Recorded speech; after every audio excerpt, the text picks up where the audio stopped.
Kim Chiu hindi nakalimutan ang birthday ng kanyang pamangkin.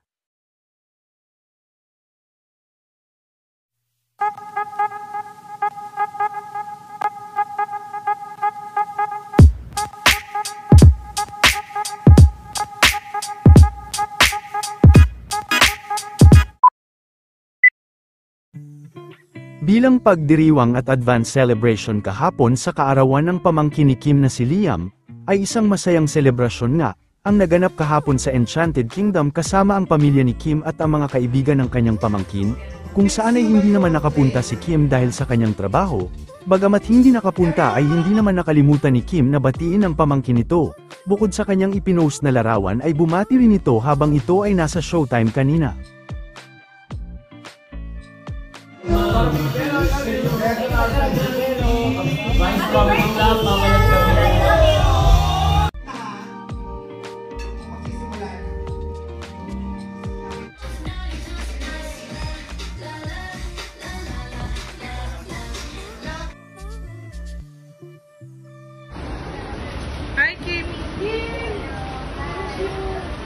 Ipinasilap rin ni Kim ang latest collection ng H&M ngayon, samantala kasabay ng pagdiriwang ng kaarawan ng pamangkin ni Kim ay ipinagdiriwang din ng nanay ni Vice ang kaarawan nito, kasalukuyan din sila na nasa Palawan.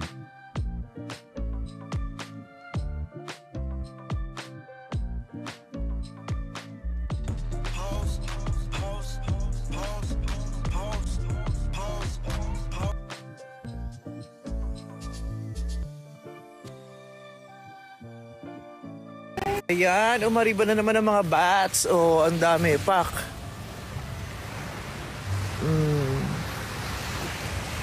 Ayan, oh, ang dami.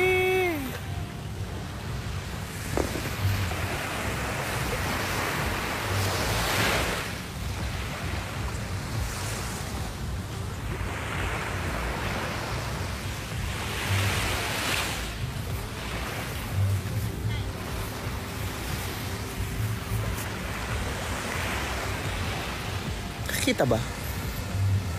Mukha akong charotera dito, di nakikita yung mga bats. Pero maraming bats.